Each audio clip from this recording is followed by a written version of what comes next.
Girls are in a new house today. Oh, almost in a new house today. Hi, Lori. Hi, Catherine. It's Hey, we're girl. back. The Gratitude Girls are in a new house today. Oh, there's some feedback. Okay, awesome. We are in our group again because Facebook wants us to reroute ourselves. So we're going to talk about time management and change because this is 2 weeks in a row. And I think it would make a lot of sense if we take maybe 15 minutes or so and we talk about time management. What do you think, Lori? Yes, perfect. Great. So all the people that are in this group, all of our, I guess, group members, in case you're wondering, what are we doing here? We are here via our private Facebook coaching group, where I'm going to go and post this in about 2 seconds. The funny thing is, you never know exactly what's going to happen when you have a plan. And sometimes you find out at the spur of the moment. And how do you handle it? So, in terms of time management, here's what's happening today. We are making the very best of what's happening, and we're here to share with you some of the tips on time management and change. My name is Catherine Rara Asaro Myers. I am broadcasting to you live tonight from Niagara on the Lake, Ontario, Canada. And I am here with my awesome partner who, no matter what, will never miss a call. Lori, where are you sitting tonight? Yes, I am at my Williamsport house for the last time. We have to be out of this beautiful home by Thursday, and then we will be in our nice and comfy 800 square feet rental for a little while our house is being renovated, our other house. But yes, so just quick thing, just like how we all had to pivot, right, during COVID and all this stuff. So the same thing, sometimes Facebook, Zoom, somebody changes the rules and we don't know what they are yet, because for me to live stream in a group, I have to be an admin. Well, I'm the admin in both the Gratitude Girls groups, as well as several other groups that I go live in every single week. But for some reason, it's not letting us go live in the Gratitude Girls coaching group. So once again, everybody here and our Gratitude Girls who love to practice gratitude every day gets our free coaching tonight. That's really amazing that this is happening. This is a message. I think there's a full moon tomorrow night. Oh, look, we got the memo. We're wearing a green color. So maybe there's something to be said about the fact that we want to talk to this group. And since we want to talk to you, Facebook is giving us a way to directly do that. Let's talk about time management. Lori's moving tomorrow. This is her last 2 nights in her home, and she's here live with us. You must have to, I'm going to just do a quick couple of questions to you, Lori, because you are the prime example of someone who has it all together. What did you have to do to organize yourself to be moving out of your house in 3 days? Is your house packed? Oh goodness. Yes, it is almost completely packed now. So yes, we left in our bedroom only the things that we cannot live without for 6 to 9 months. Everything else got packed, and then everything Right. else in the whole house got packed. So yes, today I was working on the garage. All right. So think about this for our friends and our members and our guests that are here. If you're doing something like moving and you're wondering, how do I do it? We move every year, so every 2 years. So we totally understand that. But yet you're doing it right now and I'm not. So it's more important about what you're doing it, how you're managing your time. You're working, you're doing live streams, you have networking groups, you're running multiple businesses. We are here to coach our private group, coming up with a Facebook sort of a side, a side show for the second week in a row.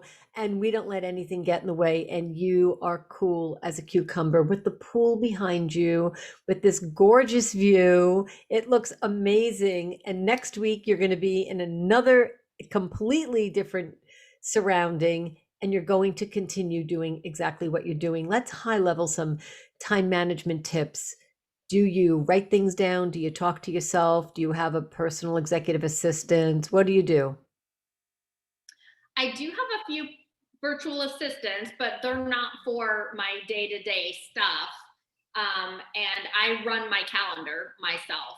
Um, so yes, I put everything on my Google Calendar, which I have synced to my phone, which syncs to my email, which syncs to my computers. So everything syncs together. So when I hop in the truck and we have to go somewhere, I can click on Waze and it automatically syncs to my calendar to tell me where I'm going. And I click one button. I don't have to remember an address. It automatically pulls everything up. I put all my appointments on there. I put a couple reminders and I put timers on my phone. Siri loves me. I put her to work every day. And I, click the button and say, Siri, set a timer for 15 minutes because I'm crushing working on a project. And I'm not looking at my phone. I'm not looking at emails. I'm not watching texts come up. Nothing during that time. Awesome. I love that. So I'll add to that. I use an electronic digital calendar as well. All of my meetings come through a digital calendar. If they don't come through there, they really don't happen. I mean, I actually block off my dinner time and my lunch time and whatever it is. Alexa tells me when I'm going to do my yoga. She tells me when I'm going to meditate, and she's part of whatever stream I'm doing. I let her go and talk to me at that time. So for me, it has to be electronic and in all of my platforms. If it's not there, it's just not going to happen. Even if somebody said, hey, could you get with me in 10 minutes? Like if you can't book it with me online, then I really can't even tell you that it's going to work. So, and I've tested it. Doesn't work. So for me, I agree. It needs to be electronic. My back end schedule, let's talk about this a little bit. The back end schedule of how those electronic calendars work. You may think, well, I'm home, I'm out, I'm working, I'm not working. You really need to think about how to reverse engineer when you're available. Do you add buffer times? Do you not? Do you go from one meeting to the next? What happens if you're on a digital platform where you have to get in the car? I like to account for all my time. I don't like to have any happens chance. Well, I think I'll get there in time. If I need 45 minutes to get somewhere, I'm going to put 55 or 60. If I need 15 minutes in between calls, I'm going to make sure. So I make sure that I am initiating what I believe I need. I don't want to be reactionary. I believe you do the same thing, right, Lori?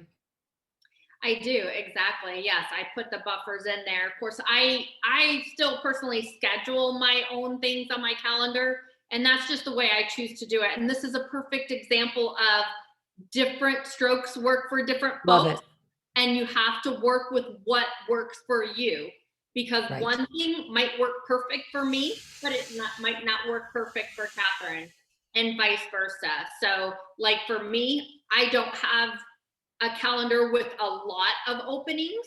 So I don't put that out there because I only work between 5 and 10 hours a week. So granted, with this move, I'm working a whole lot more. But as far as my online stuff and my marketing and my networking and coaching things, all that together, all my businesses, I work 5 to 10 hours a week. And that's a great point. So if you're working, I obviously have more hours that I'm available to work. So I need to have that electronically done. And regardless, I'm probably a creature of habit, Lori. I probably would just rely on that because that's how I started. But I love the fact that you're identifying if you're working less hours, you probably have more control over when you're working, period. You know the day and the time that you're available, and there's no question.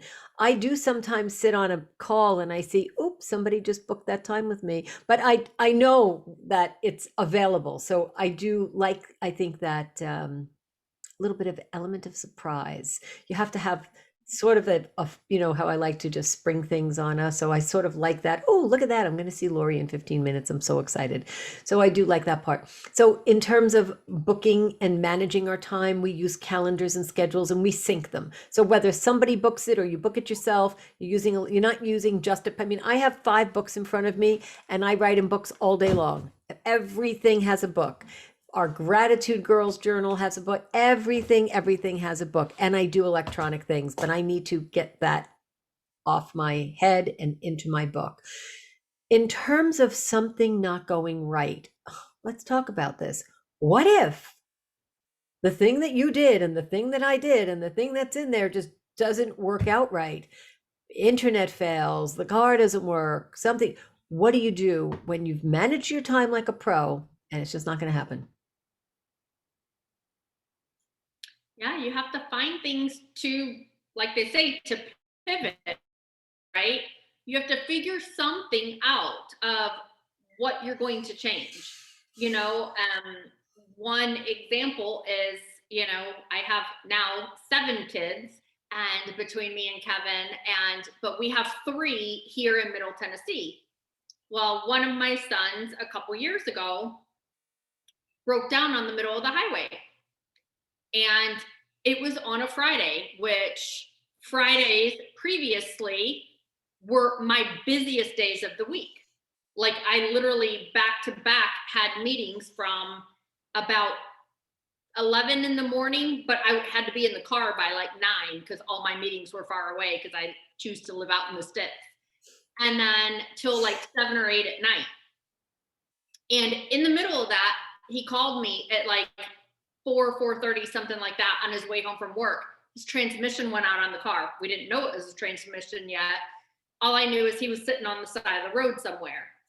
And I happened to not be that far from him, but you know, this is my child. So what comes first, family or business? For me, family. And so I had to figure something out, and I immediately had to change my schedule, which of course I had to contact all my appointments and get them rescheduled and apologize and things like that. But, you know, and that's one thing huge too, is if you have appointments and you're not going to make them, don't stand people up. Call at least in as much advance notice as possible, you know, and let people know. And don't just email them, because some people, like me, don't check their emails 24/7. I check my emails in the evening time for about 10 to 15 minutes. That's it. So if you Right. email me something urgent in the morning, I'm not going to get it. Right. That's a really good point. I love that you talked about pivoting. So I'll give you another perspective on that. And everything you said, ditto, ditto, ditto. In this day and age, right now, we're in Canada. We have a lot of things are done on technical digital platforms. So let's say I have a meeting with you and something happens on your desktop or your laptop and you can't get on a Zoom call because this is a you know, video conference call, whatever you want to call it. Zoom is like Kleenex now, right? I like to tell people that if you can't get on a video conference call, even though your phone will still work as a video conferencing device, but let's say it doesn't for some reason, we'll call. We will still talk, because once upon a time, I used to run my psychology practice by taking phone calls.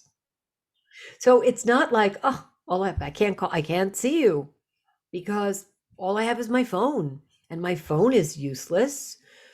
So I let people know, if in the middle of a call technology drops, we're good. So that it doesn't feel like you're failing. I can't stay on that video conference. Oh, the internet is slow, right? We both live in the country, Lori. We're both like, I'm hardwired, you know, but sometimes stuff happens. So I let people know, be open to pivoting, be open to knowing what your alternatives are in advance. I like to say, this is going to be a video conference call, but if something doesn't go right, we can absolutely have a Zoom. Or if I'm going to meet someone, I would like to say, if something happens, let me know. As soon as you do know, text me. This is the best way to reach me. I like to let people know how they can pivot with me. Like you just said, please don't send me an email because I'm not going to see it till the night. So if I'm on my way to meet you and you said, well, I sent you an email at 10:30 and our appointment's at 1:30, I'm still in the car going there.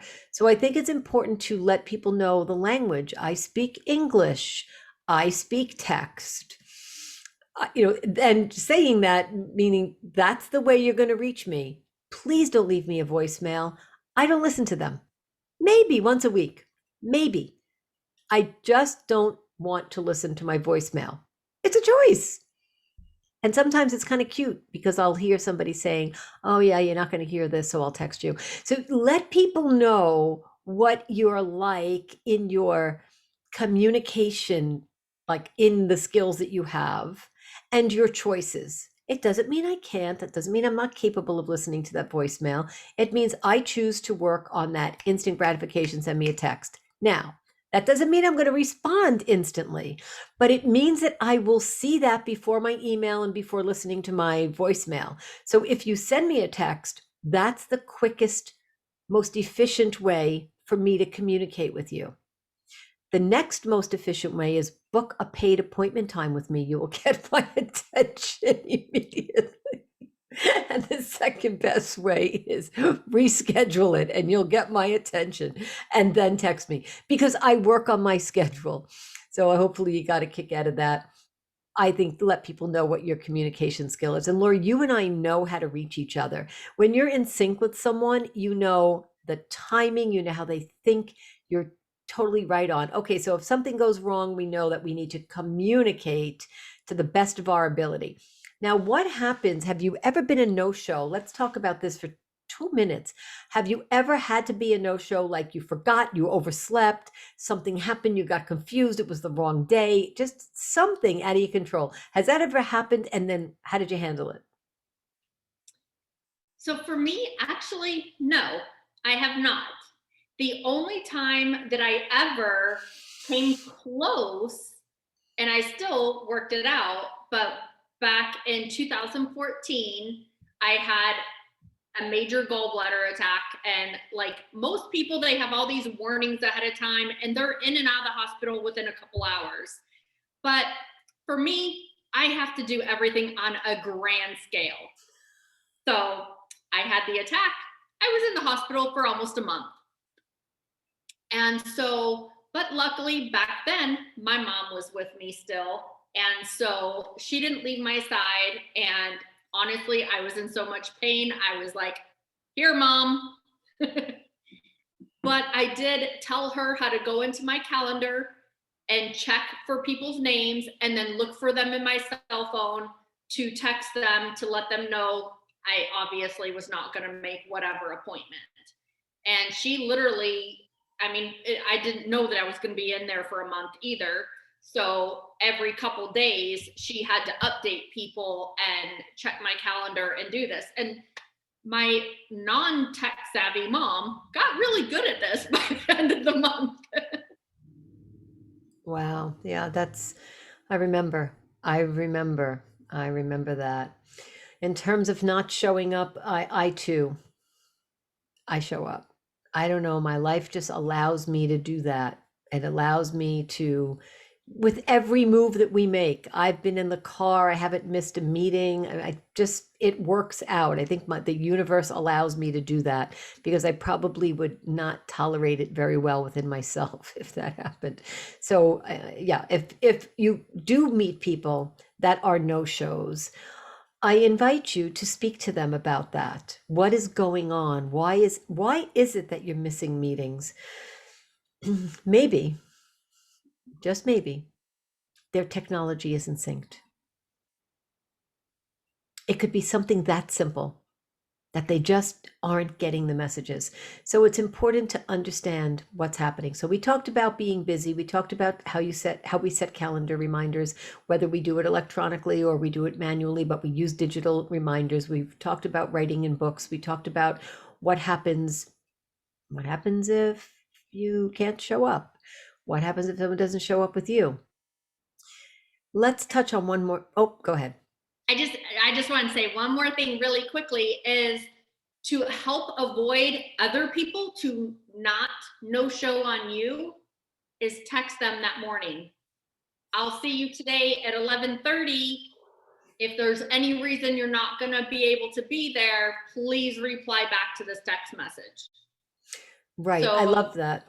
I do that, confirm every appointment by text that morning. I require people to get their cell phone number to be able to do that with them. Right. Let me talk about that as well. So, in the platform that I use, which happens to be Calendly, I set a 24-hour reminder, and I request your phone number and a text reminder. So you get a 24-hour reminder, and then I think it's 2 hours before. So you can control this. So if you don't look at your email, that's fine. It's a day ahead of time. And then I get the same reminders as well. So I get an email and a text, and I think that's an awesome way to know what's going on and how you're moving forward. Okay, let's talk about time management. One more thing. Big project. You have a 1 year project ahead of you. How do you timeline time management this in your busy schedule? So for me, that's we are doing a house remodel that will probably take about a year. so so we are in the process of doing that right now, and we are working, with our builder of, okay, first comes the demo, and how long is that going to take? How many days at how many hours at what times? Right. And so, I'm putting this in my calendar. Now, I'm not going to be at the house all that time, right? But I am going to be avidly and very actively checking on my workers. And but it still goes in my calendar for what's going on when, because then once that's done, the electrician has to come in because we are having the entire house rewired.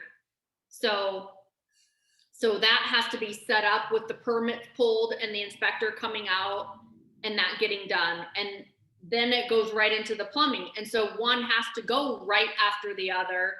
And since Kevin and I have chosen to basically manage this project rather than hiring someone else to manage it, because we found out that was going to cost about $50,000. So we decided, we can manage it.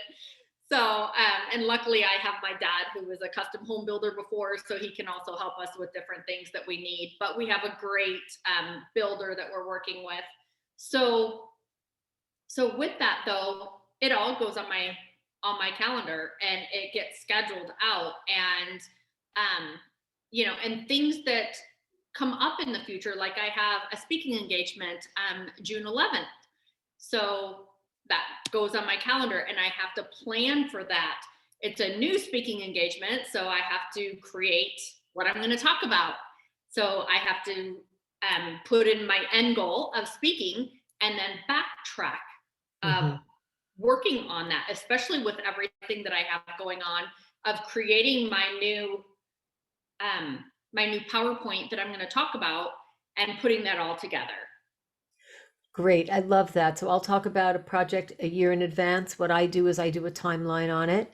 So I look to see my end goal, where is it that I want to be and when, and then where am I today? And then I look at where do I want to be in the middle of the project, 6 months. Okay, where do I want to be between now and 6 months? Where do I want to be between 6 months and 12 months? So I have these points. So if I know that I have a point there, I'm in point A, and my next point B is 3 months from now, then I look at that chunk of time and I say, what do I need to do? And how long do I have to do it? And if I'm on track, then great, I'll probably be on track for the next point. And if not, then what's going to happen? So for example, if I plan to move in a year, I will start packing now.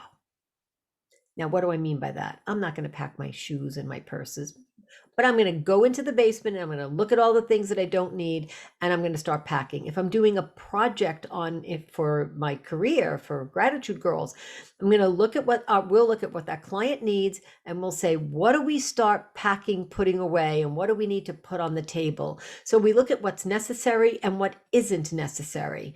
And then where do we need help? Where do we subcontract? Where do we get graphic artists, VAs? Where do we get these people? What's the budget for that? So if it's a work project and it's a year out, we need to do the same thing like this house project. We need to know, when do we want to finish? What's the budget? How do we save 50,000? How do we make 50,000? And how do we make sure that the client gets what they're paying for and more value, where they feel like, oh my gosh, I should have paid you more. That's the feeling you want your client to have, like you were worth it and I should have paid you more. So when you're thinking about a long-term project and time management, there are steps that we can take. Lori and I would love to talk to you about time management on a regular basis. And if you'd like to go a little bit deeper and dive deep with us, Lori, unless there's something else you want to say, I'm looking at the time. Do you want to talk a little bit about, before we go into our private room tonight, what is it that people can do to get with us? We're here for the second week in a row, but really, what is this all about? And why are the Gratitude Girls talking about time management? Yes. So Catherine and I have been doing coaching both on our own for over 20 years. And so in the last about year and a half, we decided to start Gratitude Girls coaching. And so we have a private paid private coaching and training group. And so, like we said, just because of a Facebook glitch, for some reason, it's not letting us post in there this week, but we do this live every single Monday night. And so once you're done with us here, then we go into our private coaching and training room. So that's where you go to Zoom, you put in my name, Lori Delk, all lowercase, no spaces. And then we have some little small group time that's more private, that's not public. And then also, if you do want some actual private time with Catherine and I, then you can go to gratitudegirls.com/coaching. Right there, you can read all about more in detail what I just talked to you about. You can also share it with other people. And you can also go ahead and book your session with Catherine and I. So you can go ahead and get on our calendar to help get your personal life or your business life to that next level where you want to get to. Yes, and a really fun thing that we have decided to do is, when you go to the store and you're about to buy a mink coat, oh no, people don't do that anymore. You don't buy mink coats. When you go to buy a car, you test drive it. What happens when you go and you want to buy a diamond ring? Or you want to go and buy a new phone? We call it try us on for size. So think about that.